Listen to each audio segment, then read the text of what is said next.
நம்ம இப்போ செய்ய போகிறது கேரமலைஸ் பண்ணி மில்க் கேக் பண்ண போகிறோம். அதுக்கு வந்து ஒரு கப்பு சர்க்கரையை கேரமலைஸ் பண்ணுவோம். கலர் நல்லா சேஞ்ச் ஆனதும் பால் போட்டு பால் பவுடர் பன்னீர் போட்டு மில்க் கேக் செய்ய போகிறோம்.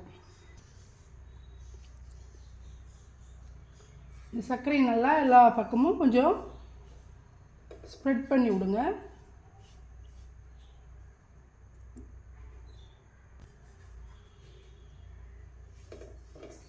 நல்லா மெல்ட் ஆகிட்டு அதுவே கலர் சேஞ்ச் ஆகிடும்.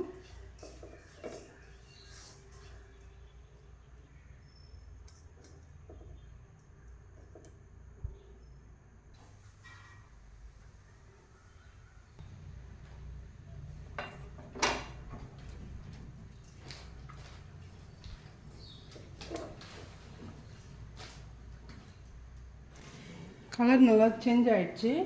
இந்த டைமில் நம்ம ஒரு கிளாஸ் பாலை கொஞ்சம் கொஞ்சமாக ஆட் பண்ணணும்.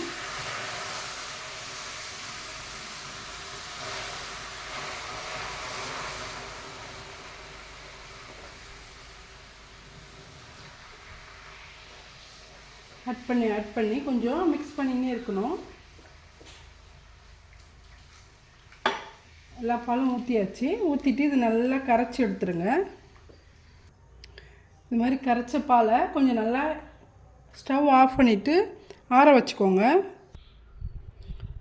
நல்லா இந்த பாலை ஆற வச்சுட்டு இதே நம்ம மில்க் பவுடர் ஒரு கப் அளவு கலந்துக்கணும். இப்போ ஸ்டவ் ஆன் பண்ணிடலாம்.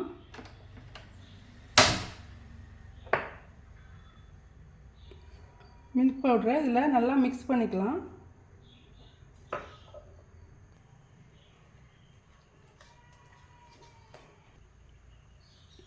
நல்லா மிக்ஸ் ஆகிடுச்சு மில்க் பவுட்ரு. இது நல்லா இப்போ கொதிச்சு வரணும். நமக்கு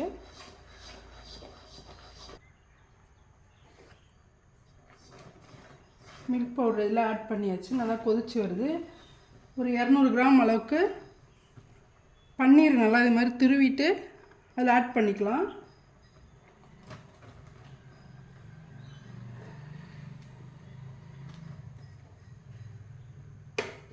அதையும் நல்லா மிக்ஸ் பண்ணிக்கோங்க.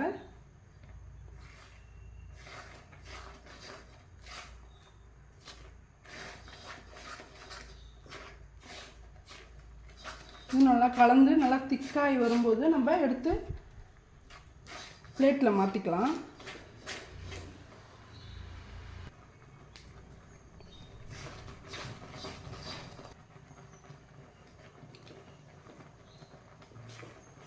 இந்த மாதிரி நல்லா மிக்ஸ் பண்ணிங்க இருங்க. நல்லா திக்காகும்போது நம்ம கொஞ்சமாக நெய் ஆட் பண்ணி பிளேட்டில் போட்டு ஒரு 1 ஹவருக்கு மேலே ஆற விடுங்க. நல்லா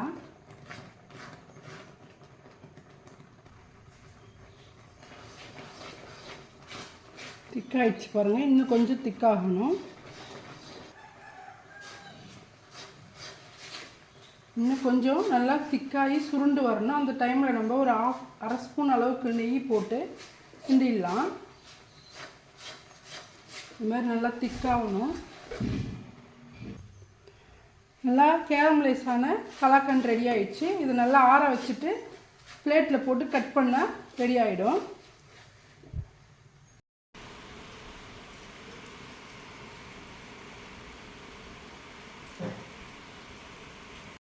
அனைவருக்கும் வணக்கம். நம்ம இப்போ செய்ய போகிறது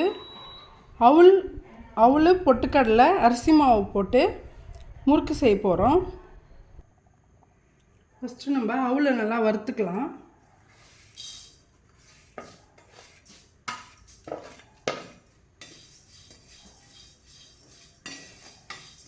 நல்லா முறுமுறுன்னு ஆகிற அளவுக்கு வறுத்துக்கணும் அவுள்.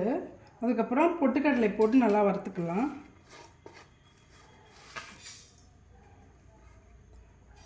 ஒரு கப்பு பெரிய கப்பு அவுள், அதில் 3/4 சைஸ் அளவு உள்ளது பொட்டுக்கடலை, அந்த பெரிய கப்பால் 2 கப் அளவு அரிசி மாவு.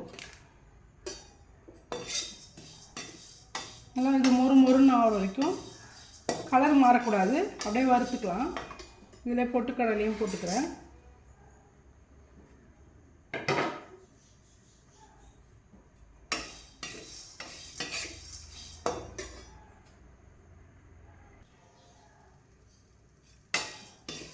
இந்த அளவுக்கு நல்லா வறுத்துக்கோங்க.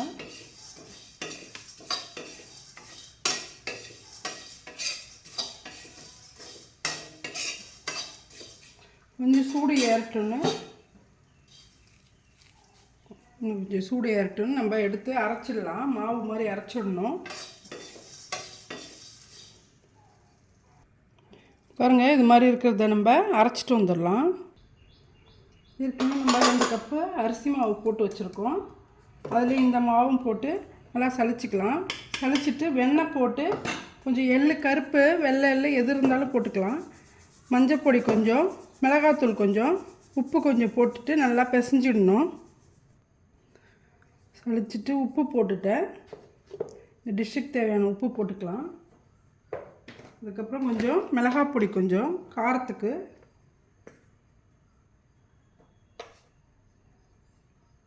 ஒரு 1/2 ஸ்பூன் அளவுக்கு மிளகாய் பொடி, கொஞ்சம் மஞ்சள் பொடி, கலர்ஃபுல்லாக இருக்கும் கொஞ்சம்.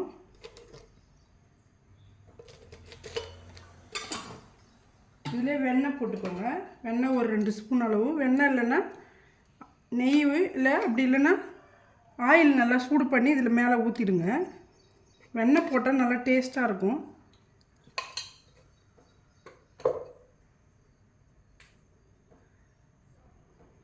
கொஞ்சமாக பெருங்காயம்,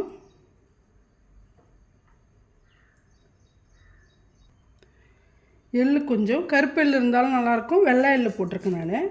போட்டுட்டு இது நல்லா மிக்ஸ் பண்ணிவிடுங்க.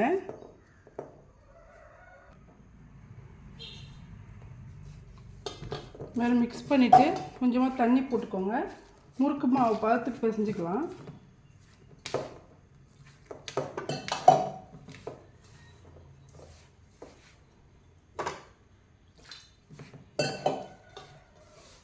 ஒரு கிளாஸ் அளவுக்கு இருக்கும் தண்ணி மிக்ஸ் பண்ணுறதுக்கு.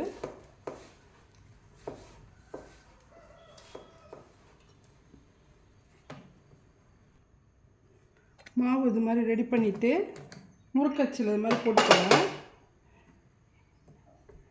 இதுக்குள்ளே நல்லா சிலிண்டர் ஷேப் பண்ணிவிட்டு போட்டு அப்படி அமைக்கிட்டு எண்ணெயில் நம்ம அப்படியே முறுக்கு போட்டுக்கலாம்.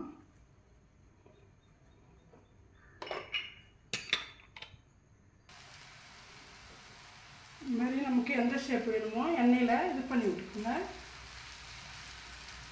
முறுக்கு ஷேப் வேணுனாலும் போட்டுக்கலாம், இல்லை இது மாதிரி போட்டுட்டு உடச்சி விட்டுக்கலாம்.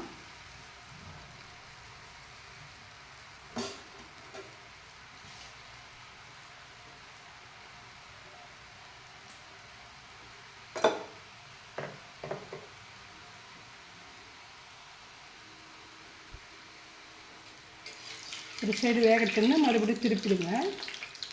நல்லா கிறிஸ்பியாக எடுத்துக்கணும்.